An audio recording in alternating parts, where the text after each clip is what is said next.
But today, the title of the pod is cocaine and cotton candy, and what that is trying to the what is that the sense that that is trying to deliver is sort of a sugar high times 10 or more. Donald Trump, your illustrious president of these here United States of America. What's he going to do between now and the midterm elections to reverse the trend, his approval rating, depending on which survey you're depending on? Anytime that a president's approval rating, and you also have on the other hand the disapproval rating, and people give different commentators put a different weight on those two figures. But when he's dancing around the 38 level right now, which is not good, but it is not nearly as bad as it should be with Renee Good and Alex Preddy being gunned down in Minneapolis, and the many other uh, historically atrocious behaviors that the ICE and Border Patrol have displayed throughout the country, and they're not done. There are a couple things sort of running in the background that are going to have a substantial impact between now and the election. Well, the first and I guess first and foremost is the World Cup 2026, which is in the U.S., Canada, and Mexico.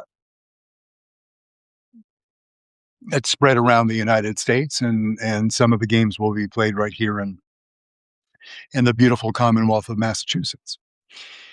It is an event that will be televised or streamed or beamed or otherwise shared to the entire universe, and we'll get a lot of play.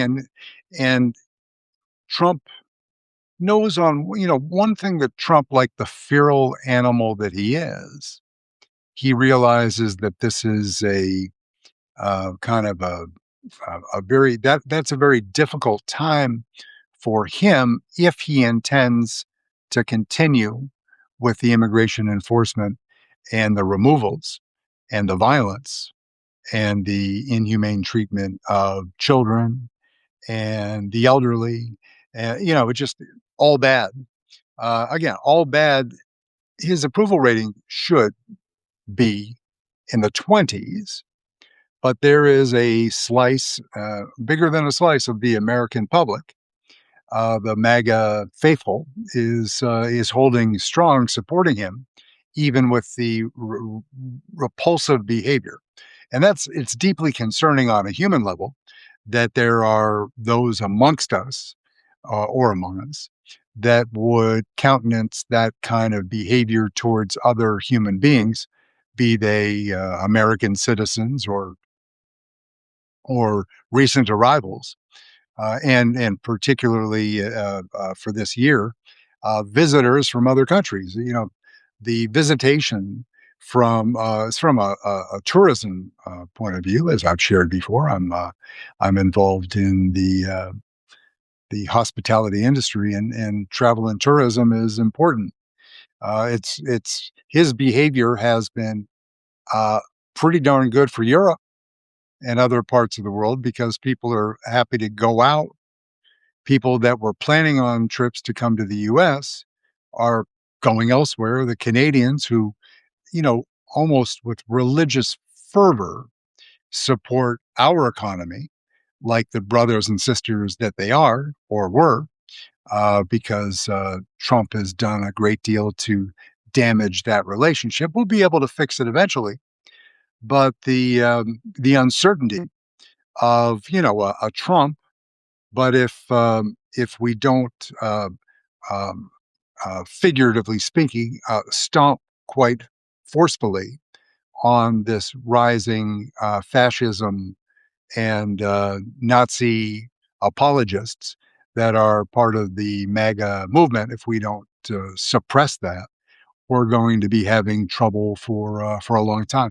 And we don't need that kind of noise. That's not what America's about. And they're having their little 4-year fling. So let's make it uncomfortable and painful, but stay focused on the midterm and also the general in 28 and make a plan. And that's kind of where I came to today. I was listening to Mark Elias was on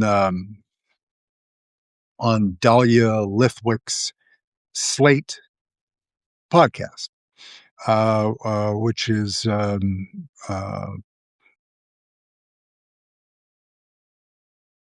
yeah. I've just had a little mental, but it's going to come back to me because I only listened to it. Amicus, Amicus. That is Dahlia Lithwick and Mark Joseph Stern, although he wasn't participating in the main podcast, only in the after hours portion of the podcast this week. But Mark Elias is a internationally renowned attorney that handles uh, election voting rights, civil rights, and a lot of other things. But he's a magnificently qualified and driven attorney, and has been a champion for the rights that we're losing right now. He's a great strategist, talking about how we're going to uh, claw these rights back. I think that Attorney Elias said that he had currently 60 cases pending across the country in various aspects of voting rights, election interference, and other, all in this big basket of embarrassment that we're dealing with right now. So thankfully he's on our team, but he made a comment, and I'm not quoting him, but just the gist of it was everybody, um, and I'm going to make it my own because that's what I do. But I did, of course, give the site where it was necessary. Everybody's going to deal with this in a different kind of way based on their circumstances, their family circumstances, their health circumstances, their the how what their position in the community. Just so many different factors, and not everybody can stand up, get on the roof, and scream at the top of their lungs every single day as if that would fix anything. But what Attorney Elias was just saying is you just need to do what you can and be vocal. And we've talked on this pod probably to the point of frustration. I've mentioned collective action, and that is legitimately what I think about each and every day. And as I've said before, it can be something small. It can be you yourself saying, imagine, hypothetically, you are a Democratic Party voter in a family with 3 other, if not MAGA aligned, but Republican apologists, people that are like, well, Trump, the taxes are okay, let's give him a little more time. Elections have consequence. You're in a family situation like that. I mean, I feel real bad for you. I've got, sympathy. But in the real world, these things happen. People marry somebody and find out that they trend in opposite directions politically. Thankfully, I'm not riding that train. But people have family members, coworkers, neighbors, sons and daughters, and grandparents. More likely grandparents that could be, if not Trump aligned or initially Trump curious, and they haven't somehow been horrified enough by the recent developments, or by everything that's happened in the last year and a little bit. And it's only a year and a week, so far. So if you haven't been horrified, then you may want to check in with your primary care physician or somebody trained in other areas of behavioral health, because it's probably something a little bit off. But free country, or we're gonna say that it is still, because it's going to be, once again. It's just that the road back there is going to be rather challenging. But this is what I'm going to paint for you today, and keep it short, which is, isn't it what I always say? But a hypothetical of how, if Trump were to recognize of his own accord that things are trending in a bad way right now, that his polls are going in the shitter, not as bad as they should be, but obviously, he has grievances. He wants everybody to say how great everything is, and it's not. He has enough sycophants around him to fluff him even on the worst day. But he watches, unfortunately, he watches Fox almost exclusively, but he hears reports. He hears it in the tenor of the questions, in the very limited press pool. The attacks on, who's it, Caitlin Collins? Just his normal thing, misogynistic rants, just mean spirited, nasty old man behavior, right? All of the things that he does. Here's my if I were he, and what a horrible thought that is, but this is what I would do. And this is all, there's a big caveat over everything else, is there's somebody else driving the spaceship, right? And that Vladimir Putin and the team of people that Putin had in Trump Towers in 2014, 2015, that are still working with him to influence elections in the United States, in Canada, in Germany, in France, in the UK, and in a dozen other places, in Italy. He is a multi-talented and seemingly tireless influencer. That's what well, he is. A controller is accurate, but influencer is more fun. It's just, the unfortunate part is that he's influencing Donald J. Trump, and the impacts can be felt in your home, and in your wallet, and in other more sensitive parts of your anatomy every day. What I would do four things. Trump won't come to this on his own, but he might come to it because he has some people, quote unquote, advising him. Right. Looking ahead, you've got the World Cup coming. What are the four things that I could do to make the economy pop in such a delightful way that everybody will be feeling so grand that they'll be able to pick off enough of those independent voters that were consequential to him getting elected. He's got his base, he's going to maintain his base. A few more, a couple more shootings or other sorts of tragedies that are wholly caused by the Trump administration and ICE. Maybe a few more people get peeled off. But even when I hear accounts from churches, right, people that are part of congregations, and I'm not talking about Don Lemon and the silliness that was visited upon Don Lemon. But in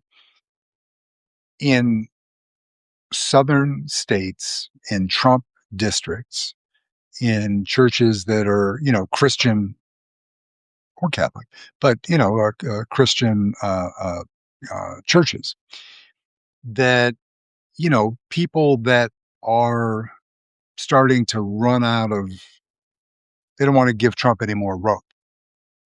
They feel that in many cases, kind of that cult mentality, that if you're not with us, you're against us. And that is being perpetuated in many places by pastors that are Trump aligned. You know, you hear James Tallarico, who's that race. It's wonderful and a little bit, you know, sad in an empathetic way because Jasmine Crockett and James Tallarico will both be magnificently successful in everything that they do in the future, but only one of them can win, right? And they still have to beat the Republican candidate, which I am hopeful that they will. But that one of them has to lose, burn all that energy and lose. Right? Okay, so here we go. 4-point plan to build, a crescendo of irrational exuberance that is based on cocaine and cotton candy, which only means that it's a sugar high. And with those two substances, if you are high on cocaine or cotton candy, you will crash eventually. And as with my scenario, there will be a crash following it. But if Trump, Putin, executes it properly and sequences it in such a way as to allow the four steps to build upon each other, take advantage of the what should be a positive buzz coming out of World Cup. It's the summer. It's warmer. People are outside. People are feeling positive. Then it might just work. So, Mr. Kevin Warsh, who is Trump's nominee to replace Jerome Powell on the Fed, eminently qualified. He's a young man to me. Well, everybody's young to me, but he is a younger man. But he's been in the Fed milieu for years and years and years. He's a respected person. He's Stanford undergrad, Harvard law. He has all the credentials to do the job properly. The framing of him as a more uh, uh, I want to get the framing. The commentators are suggesting that his past statements indicate that he's much more likely to raise rates than lower them. But I don't believe that for one reason and one reason only. One reason in a few different parts. Um, Ron Lauder, his Mr. Warsh's father-in-law, is an old friend of Donald Trump's. He is the heir to the Estee Lauder fortune. He is a multi-billionaire, well above even the amount that the Trump family has been able to misdirect in the first year. So truly wealthy man. Mr. Lauder is Warsh's father-in-law.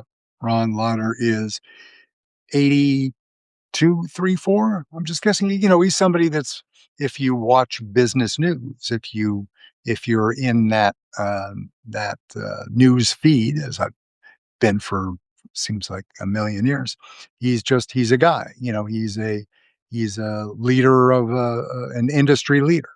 He was in a very strange twist, and I'll get back on track, uh, like I always say I will. He also served. Interestingly enough, the first and last time he served in a government post was under Ronald Reagan. He was the ambassador to Austria. Now, Mr. Lauder is a proud and generous supporter of the state of Israel and Jewish life in the United States, and unwavering, authentic in every possible way. A man of a man who is or was at least greatly admired. Recent turn of events that both Kevin and his father-in-law are well placed on the Epstein list. Now, again, being in the files doesn't mean that you are guilty of child sex trafficking things. Now, were they, Mr. Warsh? It was one trip there. eh, For some reason, I don't know that it was on the island because it's just kind of clicking in the back of my. It was his relationship was not as profound as his father-in-law's. Contacts in the Epstein files, or at least the number of times that Ron Lauder's name came up, over 800. Is he? Is he a? Is that his? Was he helping Epstein choose makeup for his Ghislaine Maxwell? We don't know. Don't know. No idea. But it was pretty profound. So let me accelerate this because I'll get in trouble with my better half on the other end. So there is Mr. Warsh is, I would argue, he wouldn't be in the position as nominee unless he told Donald Trump that he would do certain things. He comes in May when Jay Powell's term is up. I think it's May 15th, and he comes in and he starts to line up forward guidance. He doesn't have to come in and drop rates to zero on day one. Can't do that because it's a federal open market committee. It isn't a dictatorship. Although he wants to make some changes. But if there is in the zeitgeist is rates lower, first pop to the market, right? In conjunction with the World Cup, Trump makes an announcement saying, you guys were right. The whole ICE border patrol thing, we're going back to the border and just providing security during the World Cup. But we're not, the whole thing, the election boo. We're not going to have masked concierges in the election booths. That was just Democratic Party, blah, blah, blah, lies, fake news, whatever. So there's a retrenchment with the paramilitary, and they return to their base, except for small amounts. And if I were doing it, if I were Trump, is I would be setting up small contingents in blue states, sort of quietly, and not have them out on the streets, but just a little bit of pre-positioning, or at least set up the infrastructure. So when September came around, that I could get some faces near voting places in blue states and start to affect the public and say, you're not arresting people, but you're just making a presence. He makes up another lie about uh, stolen ballots or civil unrest or terrorism or something like that. So that's you know Fed rate cut forward guidance, ICE back, and then tariffs. Right? I make an announcement. Don't have to do it all at once, but start signaling another forward guidance that you're going to be pulling back on the tariffs. I saw the error of my ways, and this is really hurting, average Americans. It's hurting my base. Small businesses in red states are feeling the effect. I mean, they've been devastated since the beginning of his presidency. No, but I really I'm connecting with the common man now, and I want to help you. So I'm pulling back. I'm going to still punish China because they're the enemy, but I'm going to pull back on the tariffs for everyone else and make things easier for you at home. So eggs, milk, gas, and everything will be cheaper. So that's number three. And number four is the old friend, the stimmy, the stimulus check, where he can, because he controls the treasury, Scott Besson, that will people be receiving, at least in red states, checks with Donald J. Trump's picture on the envelope in the amount of a couple $1,000, you know, and it'll be litigated, but by the time that they're cut and issued, if he gets them to his base or strategically delivers it to areas where he needs help with the vote, I'm saying obviously he's not on the ballot, but it would be in his interest to continue the corruption and to finish the job that he started this past year, would be to win the midterms.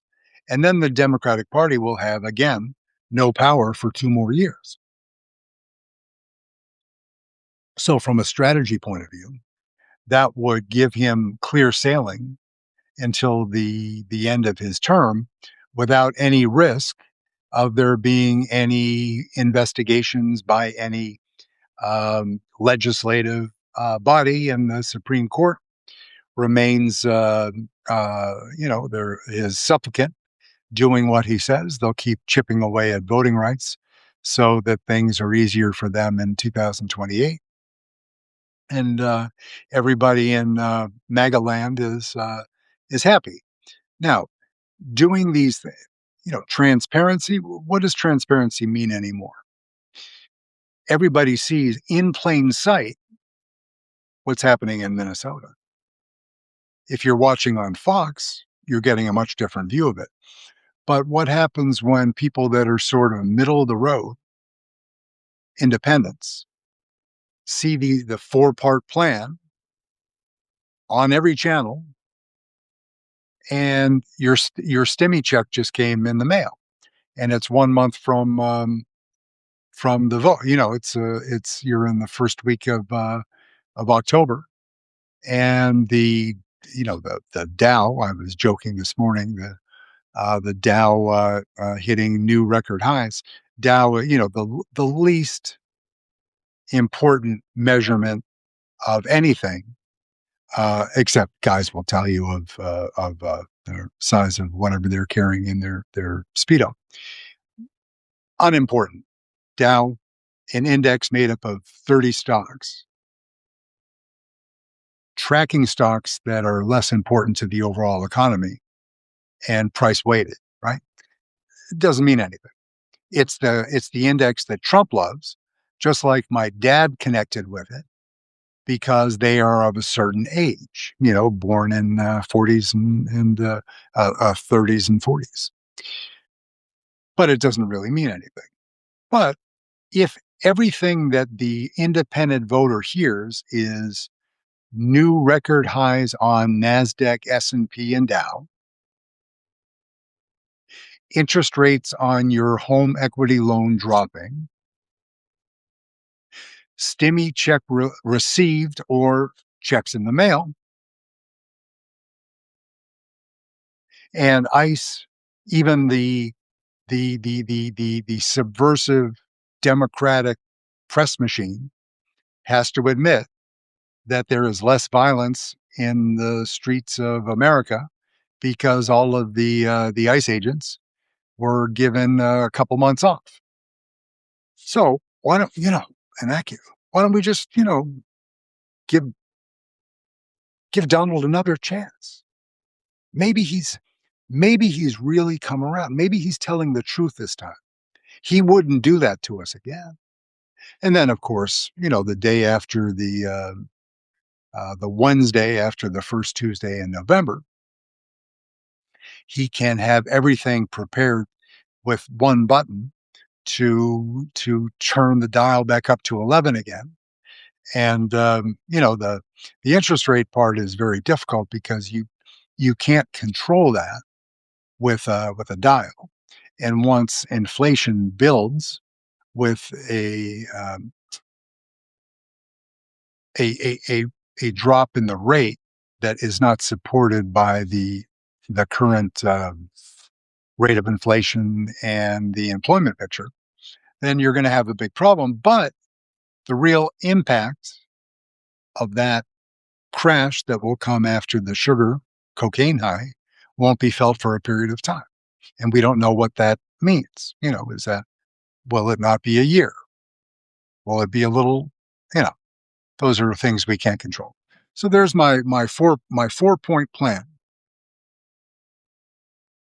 for DJT's irrational exuberance, cocaine and cotton candy.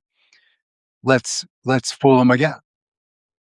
Let's bait them, switch them, shell game, get them high, rot their teeth out, whatever what's left of them, and make them our friend again. And then we can just blame it on the that all those stories about two bad Democrat. They don't say Democrat. They have to say Democrat. That Renee and Alex, while we regret the loss of life, they were instigators. They were terrorists, so to speak. And they all they wanted to do was to kill. I mean, he came armed. He must have wanted to kill ICE officers. So we're going to just view that as two unfortunate, justified killings, and we're moving on. And then we hope the American public moves on with us. If they don't, then too bad. And we're going to keep on rolling. So yeah, so that's my kind of loose Saturday DJT, Putin, Trump